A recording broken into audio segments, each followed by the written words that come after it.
어머니의 마음이라는 노래를 잘 아시죠? 어머니 마음, 낳으실 때 괴로움 다 잊으시고 기르실 때 밤낮으로 예쓰는 마음, 진자리 마른 자리 갈아 넣으시고 손발이 다달도록 고생하시네. 하늘 아래 그 못이 넓다리요 어머니 생은 가히 없어라. 우리가 효도하라 공경하라 한 말씀 명령이지만 사실은 부모가 어떻게 나를 낳고 어떻게 키웠고 한 것을 기억하고 생각한다면 내가 그 놀라운 사랑, 진자리 마른 자리 갈아 넣으시고 손발이 다닳도록 고생하시고 이걸 안다면 사람이라면 당연히 마음에 우러나서 효도가 되어지는 것, 이게 인간의 기본이지 않겠어요? 사람이라면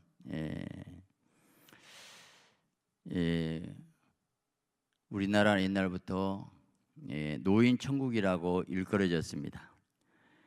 고종 황제 때에 이 헐버트라는 사람은 이런 말을 했어요. 이 세상에 관습적인 노인 복지가 가장 완벽하게 된 나라가 조선이라 그랬고, 또 미국 공사를 여기만 센지란 해골에게 나는 노년을 위해서 조선 땅에 다시 태어나고 싶다 이렇게 글을 썼고, 미국 선교사 알렌도 노인과 망인 사이에 단절되지 않고 연결되어 이 세상에서 죽는 것이 가장 두렵지 않는 즐거운 노인 천국, 서양 사람들이 봤었을 때 정말 조선이라는 나라는 노인 천국이다, 이렇게 노인을 우대한 나라가 없다 이렇게 극찬을 했습니다. 그런데 요즘 시대는 어떻게 바꿔졌습니까? 노인 되는 것이 두려워지는 시대가 되고 말았어요. 늙은 부모를 천대하는 이런 못된 사회로 전락이 되어버리고 있습니다. 개팔자가 부모 팔자보다 낫다는 말까지 나옵니다. 오히려 애완견 강아지보다 더 무시받는 부모가 130만이라 통계까지 나와 있어요. 노인 전체 인구 가운데서 40%가 홀로 살고 있다는 것입니다. 얼마나 몸도 불편하고 힘들고 어려울까요? 저와 여러분도 앞으로 그런 일이 없다고 보장할 수 있겠습니까? 제가 어렸을 때만 해도 노인들은 하면 헛기침하고 하면 어른이 내가 여기 있다 하는 존재를 과시했어요. 그래서 하고 들어오면 아이들도 꼼짝 못하고, 설령 부부싸움에 다투다가도 어른이 하고 들으면 조용히 안 한치 이렇게 넘어가고, 삼촌이 한잔하고 집에 오다가도 해보면 술이 확 깨버리고, 동네도 어른이 딱 뒤짐지고 해보면 아이들이 벌벌 떨고 인사하고, 이런 때가 있었어요. 우리 어렸을 때만 해도. 한번 생각해 보세요. 그런 시대가 좋습니까? 요즘 시대의 노인은 천대받는 시대가 좋습니까? 어느 시대가 좋아요? 요즘은 어떻게 바꿔졌어요? 어른 위주가 아니고 아이 위주가 돼버렸어요. 그래가지고 또 하나 둘 낳다 보니까 얼마나 곱게 키우고 이러면서 이제 아이들이 버르장머리 없는 자라는 이런 시대에 살고 있는데, 이미 성경에서 말세가 되면 부모를 거역한다, 그런 시대에 살고 있는 것을 우리는 느끼고 있습니다. 간간히 신문에 보면 정말 세상 인생살이가 이게 사람 사는 나라인가, 그런 기사가 나옵니다. 반창 투정 꾸짖는 아버지 살해한 20대 긴급 체포, 중풍든 칠순 노모 살해한 50대 아들 영장, 꾸중 들은 손자 할머니 살해, 치매 걸린 아버지 구타 살인, 고부 갈등 고민하던 70대 아들 노모 필리핀 여행지 고래장, 용돈 거절당하자 어머니 폭행. 참 기가 막힌 시대에 우리가 살고 있는 것입니다. 오늘 하나님의 자녀한다면, 하나님의 자녀답게만 우리가 정말 부모 공경하고 산다면, 불신자들도 이건 아니야 하고 탄식하는 이 시대에 많은 사람에게 역시 예수 믿는 사람은 달라, 이런 모습을 우리가 보여야 되지 않겠습니까? 우리가 부모 공경한다 하면, 지금 나이 많이 드신 분들은 내 부모 다 돌아가셨는데, 근데 성경에 이 어버이를 공경하라, 부모를 6가지로 나옵니다. 첫째로 우리 하나님 아버지를 말하고, 또 육신의 부모가 있고, 셋째로 영적 지도자를 아버지라 불렀어요. 디모데가 바울을 아버지라 했고 내 아들이라 했잖아요. 또 고용주나 주인을 아버지라고, 이 나만을 종들이 아버지여 이렇게 부른 적이 있어요. 또 스승을 엘리사가 엘리야에게 아버지, 나의 아버지 이렇게 불렀어요. 그래서 연령상 윗사람을 아버지 대하다라, 늙은 여자를 어미 대하듯 하고 바울이 이렇게 말하고 있잖아요. 그 넓은 의미로 보면 내 윗사람을, 부모를 공경한다, 이런 마음의 자세를 갖는 게 중요하다고 말씀하고 있는 것입니다. 좀 풍자적인 얘기인데 이런 말이 있어요. 어느 시어머니가 김치를 담아가지고 아들 집에 갔습니다. 아파트에 문이 열려서 살짝 들어갔는데 마침 며느리가 아들 무릎에 누워서 둘이 다정하게 대화를 한대요. 대화 내용이 자기 세상에 누가 제일 좋아? 물론 당신이지.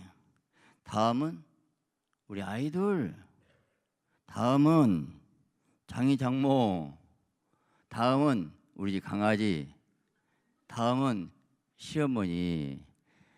시어머니가 5번째 턱걸이로 걸렸답니다.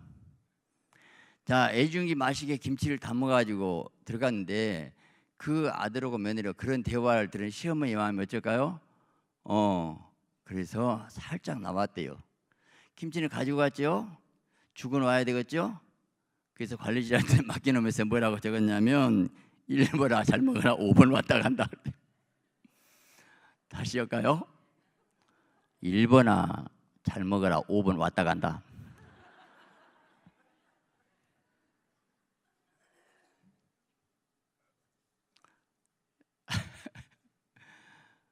이게 웃는 얘기지만 이 시대를 풍자한 얘기 맞지 않습니까? 자, 이 지혜로운 어머니는, 이 요한에슬레 어머니는 19남매를 키웠는데, 아이를 키울 때 반드시 고집을 꺾어버려요. 매로 때리래요. 매 때리고 매 맞은 새끼들이 효도한다는 거 아십니까? 이거 알아야 됩니다. 자녀들은 나에 대한 아버지 의식 구조를 조사했는데 이런 얘기가 나와요. 4살쯤 될 때는 우리 아버지가 전능이요, 다 할 수 있어요. 12살 되면요, 아버지 아는 게 별로 없어 그래. 14살쯤 되면 우리 아버지는 구식이야. 21살쯤 되면 우리 아버지는 골동품. 그런데 사회생활 1년쯤 하면 그때서 비로소 어떻게 생각한가, 아버지가 그래도 잘 가르치셨구나. 사회생활 해보니까 알죠. 35살쯤 되면은 내 문제를 아버지하고 상의하고 싶답니다. 근데 더 커갖고 내 새끼가 사춘기가 되고 속색이면 그때서 아버지 사랑을 느끼기 시작하고, 50살쯤 되면 돌아가신 아버지가 생각나서 역시 내 아버지는 훌륭한 분이었다. 60살 되면 내 아버지는 나보다 나은 분이다. 60살 넘으면 내 아버지는 나보다 나은 분이야. 자, 그렇다면 지금 젊으신 분들이 미리서 그렇게 되게 되어 있구나 한다면 지금부터 부모를 당연히 공경하고 사랑해야 되지 않겠어요? 이 공경하라 원어로 보면 카베드인데 존귀하다, 영광스럽다는 뜻이에요.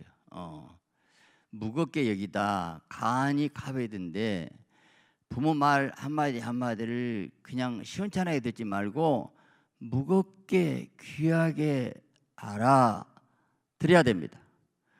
내가 우리 집에서 그래도 내 말이 존경받고 있다, 무시당하면 사람이 제일로 정말 고통스러운 거죠. 내 말이 통한다, 이것이 존경해 주라는 거예요. 하나님과 인간이 함께 협조해야 할 두 가지가 있답니다. 하나는 농사 짓는 일, 농부가 씨를 뿌리지만 하나님 햇빛 주고 비를 주어야 자라죠. 또 아이 낳는 일, 여러분 우리가 내 아이 아름답게 예쁘게 만들어서 코, 입 만드는 것 같은도 우리가 만든 거예요? 어머니 뱃속에서 아이 뼈가 어떻게 자라는가 하느냐, 하나님 만들어. 근데 하나님도 우리를 통해서 내 자식을 만든다. 그러면 우리 부모를 통해서 나를 만들었다. 그러니까 하나님과 같이 합작품이 우리라 하면, 아버지란 뜻은 뭐냐 하면 창조왔다 그 뜻이요. 그러니까 창조주 하나님과 같이 손잡으시고 일하신 분인데, 하나님을 얼마나 높은 일이에요. 하나님을 바로 경외한 거나 부모 공경이나 어떻게 보면 동격이 되는 거예요.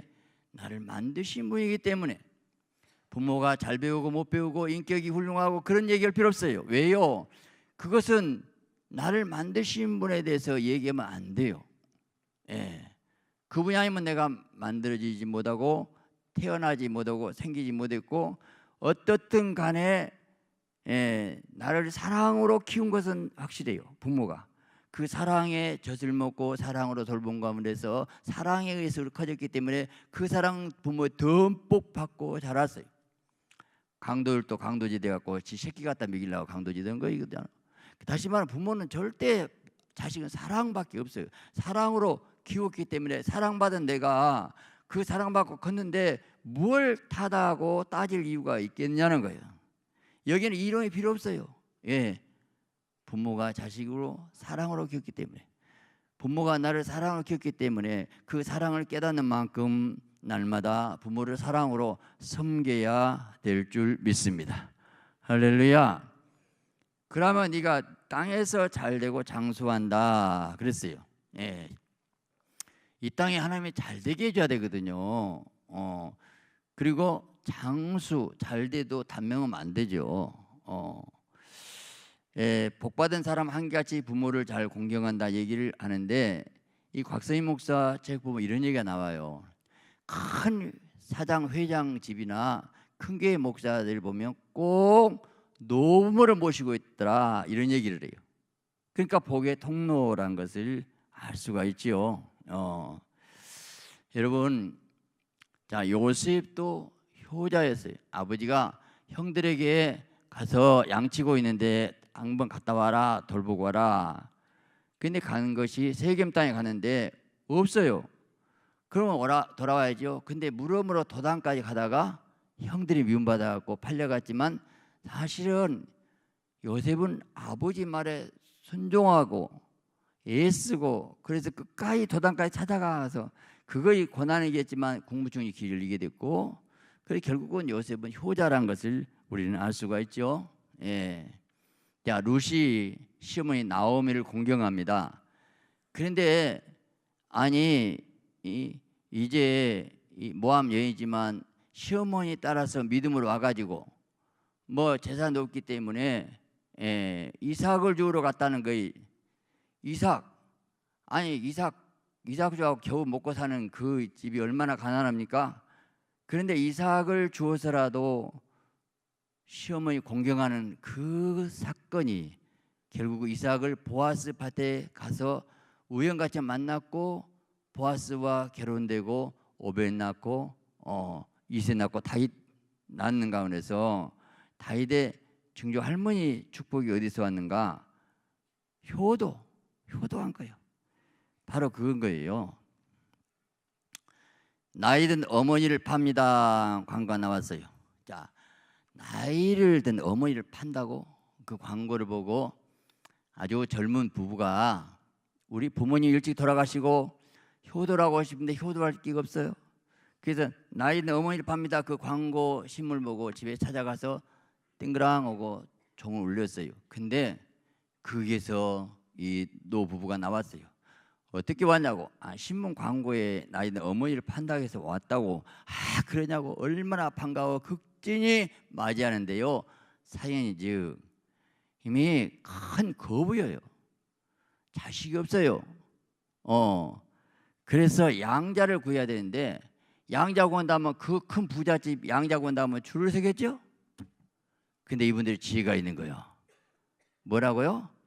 나이 있는 어머니를 팝니다.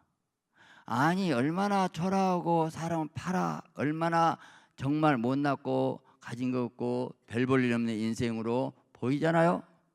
그 어머니 팔아. 어머니 판다고 하니까 이 젊은 부부가 이렇게 불쌍한 노인이 있으면 내가 사야지 하고 갔어요. 그런데 그 집서 당신같이 정말로 효심 있는 이 자식을 내가 양자로 삼고 싶어서 그렇게 광고를 냈다고. 이제부터 당신은 내 자식이라고. 어쩌다 이루어질까요? 나는 그 사건을 볼 때 그까지 하나님이 역사했다고 봐요. 그 마음이 아름답잖아요. 그 마음이 우리 예수님도 효자였더라고요. 나사 이르러 순종하며 받으시더라. 아버지가 목수기 때문에 목수일 하면서 같이 순종하면서 하나님 아들도 육신의 부모를 공경했거늘 우리들의 삶은 어떻게 해야 되겠어요? 어떻게 해야 되겠냐고. 제가 개척에서 전도사 때 한 1, 2년 됐는데 그때는 아마 거의 매일 그 산에 기도하는 그 습관이 돼가지고 밤새 산에 가서 기도하고 새벽에 내려오고. 근데 우리 어머니가 시골에 계시다가 오셨어요. 그 어머니가 이제 안 믿고 술 담배 하시고. 근데 제가 모시는데 믿음이 안 생겨요. 노인이라. 그저 잠깐 같이 있는데 한번 그래요. 너 그렇게 안 하면 못 먹고 산대? 내가 먹고 살라고 맨날 산에 기도로 댕 짜는 모양이요. 그렇게 안 하면 못 먹고 산대? 먹으려고 지금 이 양반은 먹고 사는 것밖에 몰라. 그 다음에 한번 딱 결심하셨어요. 너 먹고 살게 하려면 내가 술 담배 끊어야 되겠다. 그냥 하나님 앞에 술 담배 끊는 게 아니고 나 먹고 살게 하려고 술 담배 끊으셨다. 먹고 살게 하려고. 너 먹고 살게 하려면 내가 술 담배 끊어야 되겠다. 그리고 이제 그 다음에 청과주 박영문 그 사건 통해 이제 믿음을 가지시게 됐는데, 이게 부모 마음이라는 거예요. 부모 마음. 저는 효도를 하고 싶은데 생각해서 내가 방에 한번 들어가야지 그래 들어가고 껴안고 하지만 어떤 때는 바쁘면 어디 세미나 간다고 가버려요. 말 않고 가버려. 우리 어머니 나 찾으러 다녀. 그래서 이 사랑은 내리사랑. 부모는 자식 사랑하지 않아도 다 사랑합니다. 근데 효도는 그게 아니더라고. 나는 효자가 되고 싶고 효자가 중요한데 효자가 아니구나 걸 느껴요. 이게 내 생각에서 하는 거죠. 우리 어머니가 이렇게 나 잘해줬는데 한 것. 마음은 새끼들한테서 가잖아요.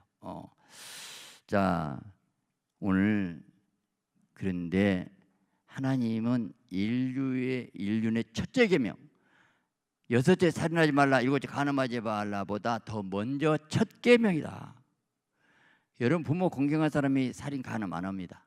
인간의 기본 마음 바탕이. 나를 낳고 키워준 부모를 무시하고 학대한 사람은 그 마음 바탕이 사람도 아니에요.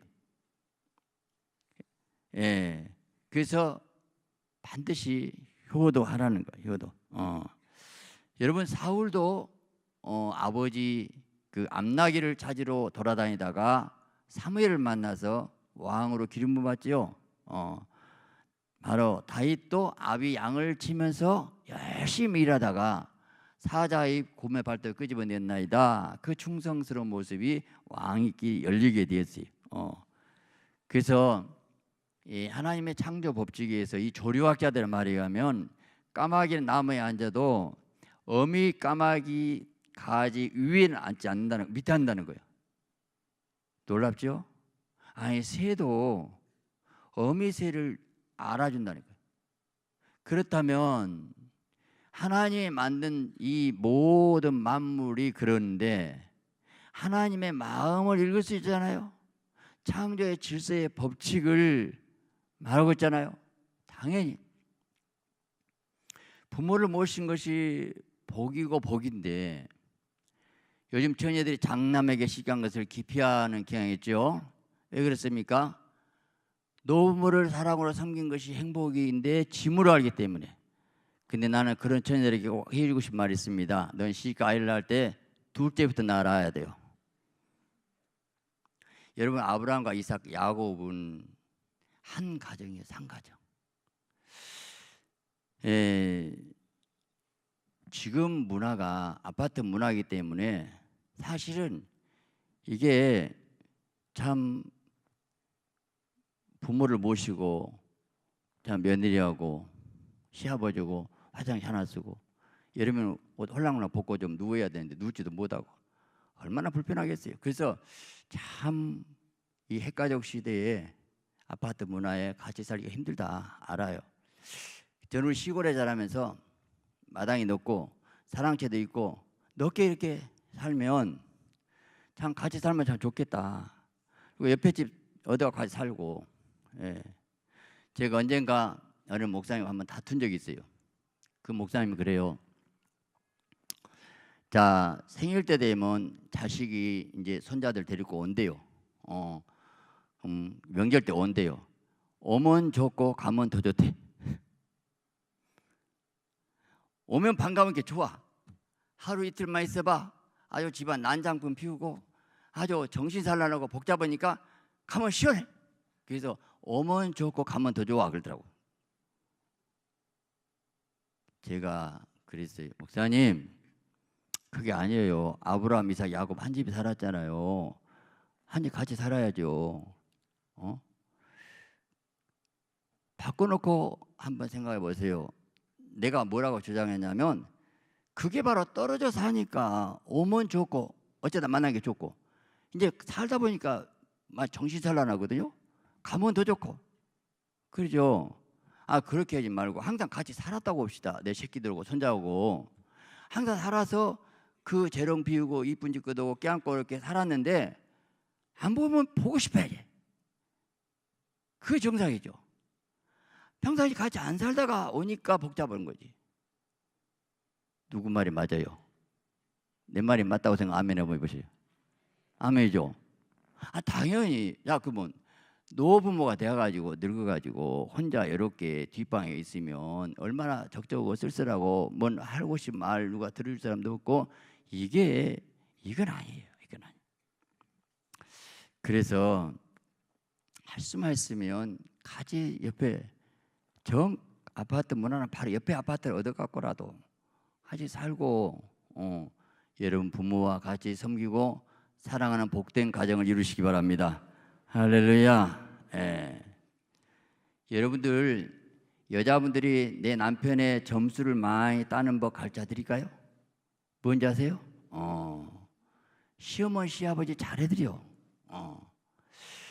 물론 이제 남자들은 부모 어릴 때 사랑을 받았기 때문에 당연히 사랑이 되고 정이 있어요. 근데 며느리는 법적 부부거든요. 정이 안 들어. 그런데 우리는 남편을 낳아주고 키워준 분이잖아요. 내 남편은 좋고 어떻게 키웠는데 그렇다면 부모를 공경해야지. 그래서 하나님 볼 때는 부모예요.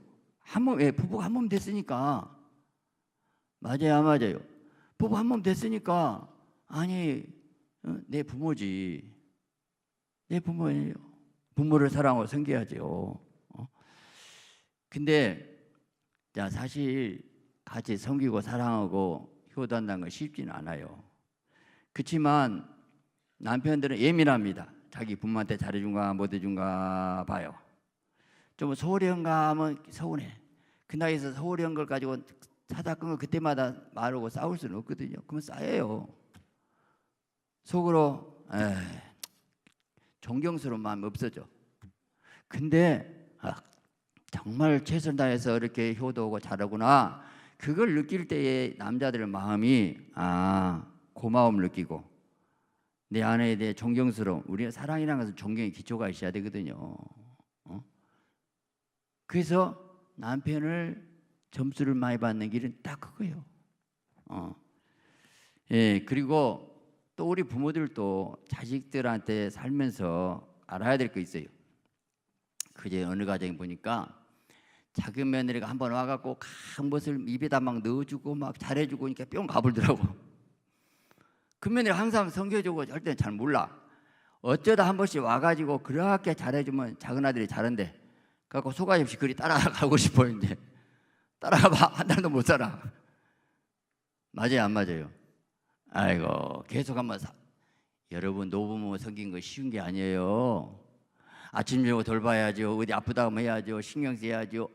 아이고, 부모님 오래 살아버리면 며느리 인생이 없어진단 말이 있어. 그래 안 해요? 지금 80, 90 가고 며느리도 60 넘어보니까 다 같이 늙어본데 얼마나 힘들겠어, 솔직히 말해서. 그런데 하나님 말씀대로 살면서 사랑스럽게 내가 섬기고 내게 복이다, 그렇게 살아야 되는 거죠. 자식들과 살면서도 요즘 그래도 내 자식 이만큼 해주면 고맙다, 이렇게 마음을, 시대가 그런 거 어떻게 여기 옛날처럼 다 못 고치잖아요, 못 바꾸잖아요. 마음이 중요한 것이 바로 그렇다는 거예요. 그래서 서로 간에 귀하게 이거 살아야 돼요. 예, 장남으로 부모를 섬긴 것이 얼마나 큰 복이냐면, 부모 살아계실 때 형제간들이 찾아오고 만납니다. 부모 딱 돌아가셔버려요. 한순간 딱 멀어져 버려요. 그 부모 계신 게 얼마나 좋고, 명절 때 오기도 오고 그렇게 되어요. 자, 마지막으로 시 한 편을 소개합니다. 예, 심순덕 씨가 쓴 엄마는 그래도 된 줄 알았습니다. 자, 엄마는 그래도 되는 줄 알았습니다. 하루 종일 밭에서 죽어라 힘들게 일해도 엄마는 그래도 된 줄 알았습니다. 찬밥 한 덩어리 대충 부뚜막에 앉아 점심을 때워도 엄마는 그래도 된 줄 알았습니다. 한겨울 내물에서 맨손으로 빨래를 방망이질해도 엄마는 그래도 된 줄 알았습니다. 배부르다 생각 없다 식구들 다 먹이고 굶어도 엄마는 그래도 되는 줄 알았습니다. 발뒤꿈치 다 하여 이불이 소리를 내도 엄마는 그래도 되는 줄 알았습니다. 손톱이 깎을 수조차 없이 닳고 문드러져도 엄마는 그래도 되는 줄 알았습니다. 아버지가 화내고 자식들이 속썩여도 끄떡없는 엄마는 그래도 되는 줄 알았습니다. 외할머니 보고 싶다, 외할머니 보고 싶다. 그것이 그냥 넋두리인 줄 알았는데 한밤중 자다 깨 방구석에 한없이 소리 죽여 울던 엄마를 본 후론 엄마는 그러면 안 되는 것이었습니다. 엄마는 당연히 아주 천대받고 완전히 꾸정물통의 인생 살아서 구겨져서 살아도 엄마는 당연해. 그래, 엄마는 원래 그런 거야. 그렇게 했는데 한밤중에 엄마도 외할머니 생각나 울고 있는 거 보니까 엄마도 인간이고 엄마도 여인이었다는 거예요. 아버지가 화내고 자식 속썩여도 끄떡없는 엄마는 그래도 되냐는데 엄마도 저렇게 울고 있구나. 엄마도 울고 있네. 그래, 엄마도 그러면 안 되는 것이었다는 거예요. 오늘 우리가 아버지를 맞이해서 무엇보다 하나님을 사랑하면서 부모를 중심으로 존경하고 사랑하면서 하나님의 기쁨이 되시기를 예수 그리스도의 이름으로 축원합니다.